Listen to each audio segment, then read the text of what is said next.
This is the video review for War for Cybertron Deluxe Optimus Prime. As you can see, he's kind of a Cybertronian armored car. Familiar red and blue colors with some gray. Smoke checks back here. He's got this pistol up here. We can go ahead and take that off, but it mounts there in vehicle mode, and you can rotate it however you wish. But go ahead and take that off. Just to show off his vehicle mode. You can see the exhaust pipes there. Fairly nondescript, just kind of a armored car. Just get a quick size comparison. There he is with Classics Bumblebee. So you can see he's a little bigger, a little longer, a little taller. So average deluxe size vehicle mode. And really cool. The transformation, there's just a quick shot of the underside. You can see his face under there. How some of the parts go together. Now, transformation, you want to come under here. Helps if you detach these, this part right here first, and then unpeg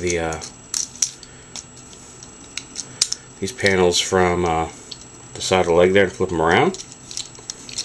Let's do the same over here. And hook it. This panel, flip it around, just like that.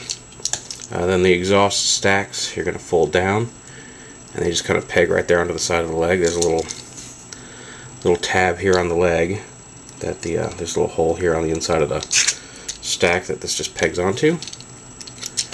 Just like that.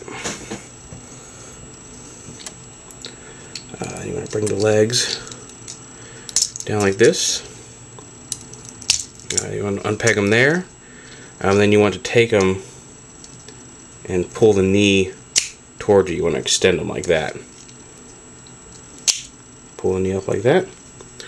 And continue folding them down and around.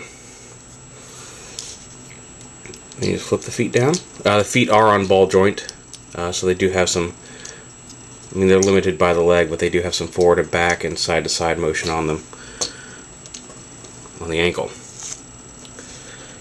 And the top part, this is where it gets a little tricky. There's a lot of panels here. You want to take this right here at this gray part and pop this whole thing up like that, which is this whole assembly here. Just lift that up, get that out of the way. Open up these panels, bring the arms up like that. The wheels, you want to go ahead and flip around. You can flip them all the way back like that for the time being. You want to bring this down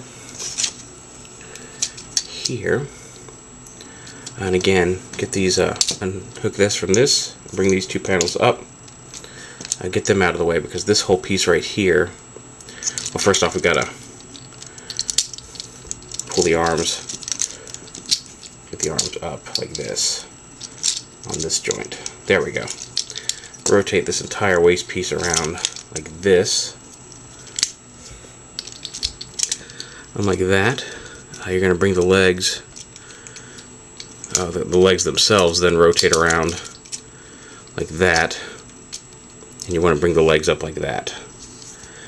Then this chest piece right here, this entire piece rotates down and around, and then there's a peg here that's going to peg into the slot up here.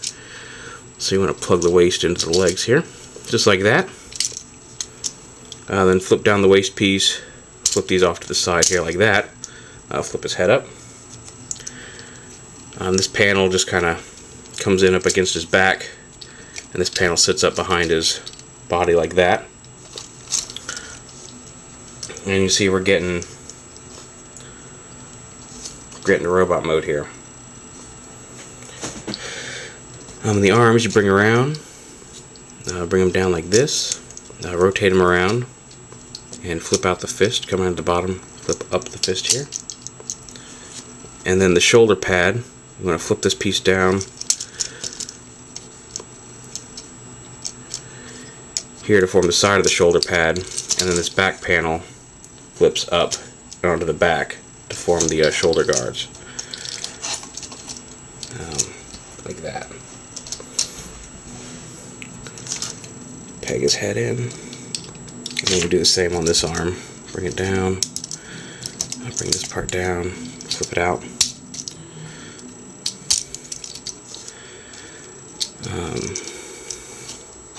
Flip that up, and then flip that panel in.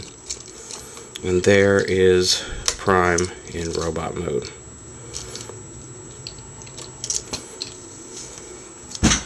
And you've got a very nice looking Prime figure. You can bring the wheels out a little at an angle if you prefer to display them that way. You can keep them straight back like that. Just to get a good look. He does have ball jointed hips.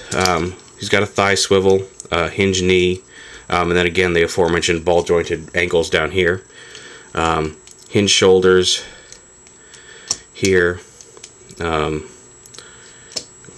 Bicep swivel, hinged elbows, and the wrists are also hinged. Then his head can turn. His head is on a ball joint, so he can look up and down and side to side. So you've got some pretty decent posability there.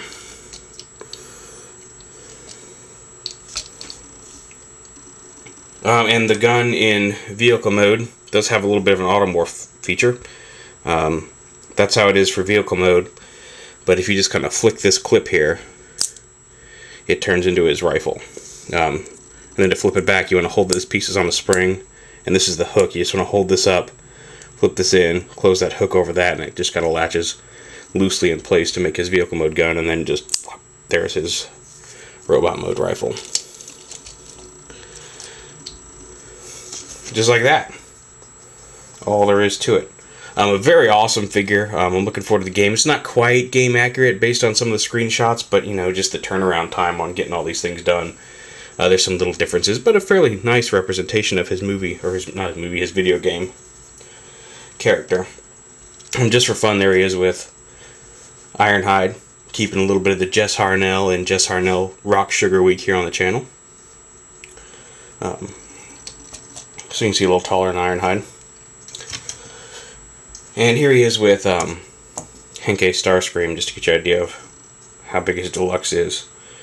So about roughly, I consider a nice scale with Starscream here in robot mode. Very cool. Definitely worth picking up at some point. I'm looking forward to the rest of these, Bumblebee and Soundwave and all that.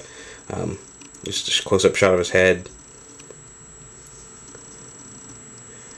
Nice colors. I think even the red that's supposed to represent his glowy bits. I'm not sure how I feel about the glowy bits in the game, but the red highlights here are not nearly as bright and glaring as they looked in some of the flash pictures we've seen of the guy. Very cool. A nice representation of Optimus. Like I said, nondescript vehicle mode. He's just kind of a hunk of armor on wheels, but a very, very nice robot mode comes out of it. Very cool. So there you have it, War for Cybertron Deluxe Optimus Prime.